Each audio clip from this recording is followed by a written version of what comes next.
আসসালামু আলাইকুম। আজকে আমরা দেখব কোনো ভিডিওর কিভাবে অফলাইন এসইও করা যায়। যে ভিডিওর আমরা অফলাইন এসইও করব সেই ভিডিওর টাইটেলটা সবচেয়ে বেশি ইম্পর্টেন্ট। কারণ আপনি যে ভিডিওটি ইউটিউবে আপলোড করবেন সেই ভিডিওর যে টাইটেল দিবেন সেই একই টাইটেল আপনাকে অফলাইন এসইওর ক্ষেত্রে ইউজ করতে হবে। তাহলে পারে এসইওটা প্রপারলি করা যাবে। তো এর জন্য সবার আগে আপনারা আপনাদের কম্পিউটারে নোটপ্যাড যেটি আছে সেটি ওপেন করবেন। সিম্পলি সার্চ বারে এসে লিখবেন নোটপ্যাড, লিখলে নোটপ্যাড অ্যাপসটি আসবে। নোটপ্যাডটা ওপেন করবেন। নোটপ্যাড ওপেন করে রাখার পরে আমরা ইউটিউবে আসব। ইউটিউবে আসার পরে যে ভিডিওর আমরা এসইও করব সেই ভিডিওর যে টাইটেল আমরা ইউজ করব সেই টাইটেল রিলেটেড, অর্থাৎ ভিডিওটি কি রিলেটেড সেই রিলেটেড কিওয়ার্ড লিখে আমরা এখানে সার্চ করব। মনে করেন আমরা একটি ভিডিও এসইও করব, সে ভিডিওটি কেএম প্লেয়ার রিলেটেড, যে কেএম প্লেয়ারে কিভাবে ভিডিওর ল্যাঙ্গুয়েজ চেঞ্জ করা যায় এই রিলেটেড। তো আমরা এখানে সিম্পলি এসে সার্চ করব কেএম প্লেয়ার।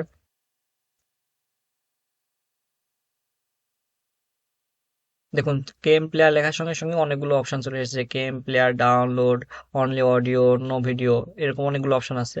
এখানে আমরা লিখব কেএম প্লেয়ার ল্যাঙ্গুয়েজ চেঞ্জ। দেখুন, কেএম প্লেয়ার ল্যাঙ্গুয়েজ লেখার সঙ্গে সঙ্গে কিন্তু সাজেস্ট করতেছে কিওয়ার্ড, যে KM player language change Hindi, KM player language change English. এখন এই যে হিন্দি এবং ইংলিশ এই দুটো আমাদের সাজেস্ট করলো। এখন এই দুটো আমরা হুবহু দেখে দেখে নোটপ্যাডে আমরা লিপিবদ্ধ করব। আপনারা যে রিলেটেড ভিডিওর এসইও করবেন সেই ভিডিও রিলেটেড কিওয়ার্ড এখানে সার্চ করবেন। সার্চ করার পরে যেগুলো সাজেস্ট করবে, অর্থাৎ ওই রিলেটেড বা ওই সকল সার্চ অনেকে করেছে এখানে, এর কারণে ইউটিউব অ্যালগোরিদম আপনাকে ওই সার্চগুলো এখানে সাজেস্ট করে। ইউটিউব যেসব কিওয়ার্ড আপনাদের সাজেস্ট করেছে সেগুলো এখান থেকে দেখে দেখে আপনারা সিম্পলি নোটপ্যাডে লিখে রাখবেন। লিখে আমরা কেএম প্লেয়ার ল্যাঙ্গুয়েজ লিখে সার্চ করলাম, এরপরে আমরা কেএম প্লেয়ার লিখে সার্চ করব। সার্চ করব না, সার্চ করার আগে দেখবেন অনেকগুলো এখানে কিওয়ার্ড সাজেস্ট করতেছে। তো এখান থেকে আমরা যেগুলো ভালো উপরে যেগুলো আছে সেগুলো কপি করে হুবহু আমরা নোটপ্যাডে লিখে রাখবো।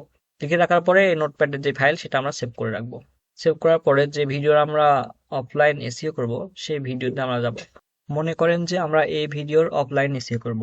এই ভিডিওতে রাইট ক্লিক করার পরে এখানে শো মোর অপশনে ক্লিক করব। করার পরে রিনেমে যাওয়ার পরে যে আমরা কিওয়ার্ডগুলো ইউটিউব অ্যালগোরিদম থেকে নিলাম বা ইউটিউব যে সার্চ বার ওখান থেকে যেগুলো আমরা কপি করে রেখেছি আমাদের নোটপ্যাডে, সেখান থেকে আপনাদের পছন্দ মতো প্রথমে যেগুলো আছে, অর্থাৎ যেগুলো আপনাদের মনে হচ্ছে হাই র্যাঙ্কেড, এমন কিওয়ার্ড দ্বারা আমরা এই ভিডিওর যে টাইটেল সেই টাইটেলটা লিখবো, অর্থাৎ ভিডিওর যে নাম সেটা লিখবো। সেভ করব। সেভ করার পরে আমরা ভিডিওতে আবার রাইট ক্লিক করব, করার পরে প্রপার্টিসে যাব। প্রপার্টিসে আসার পরে আমরা উপরে দেখবো লেখা আছে ডিটেলস, ডিটেলসে ক্লিক করব। করার পরে দেখুন এখানে লেখা আছে উপরে টাইটেল। এখানে ভিডিওর যে নাম সেই নামটা হুবহু কপি করে এখানে টাইটেলে বসিয়ে দেব। বসিয়ে দেওয়ার পরে নিচে লেখা আছে দেখুন ট্যাক্স। ট্যাক্সে আসার পরে আপনারা নোটপ্যাডে যতগুলো কিওয়ার্ড লিখেছেন যেগুলো সার্চ ভলিউম বেশি, অর্থাৎ যেগুলো লিখে মানুষজন সার্চ বেশি করে, সবগুলো কিওয়ার্ড একের পর এক আমরা এখানে বসাবো। বসানোর পরে আমরা এখানে এটা কমপ্লিট করব। করার পরে আমরা নিচে আসব। নিচে আসার পরে দেখুন এখানে লেখা আছে ডিরেক্টরস। ডিরেক্টরসে ক্লিক করার পরে আপনার যে ইউটিউব চ্যানেলের লিঙ্ক সেই লিঙ্কটা এখানে আমরা পেস্ট করব। দেন তারপর আছে প্রডিউসার, রাইটার, এখানে যতগুলো অপশন আছে সবগুলোতে আমরা আমাদের ইউটিউব চ্যানেলের যে লিঙ্ক সেই লিঙ্কটা আমরা এখানে পেস্ট করব। পেস্ট করার পরে আমরা নিচে দেখতে পাবো অ্যাপ্লাই লেখা আছে, অ্যাপ্লাই ক্লিক করব। করার পরে ওকেতে ক্লিক করব।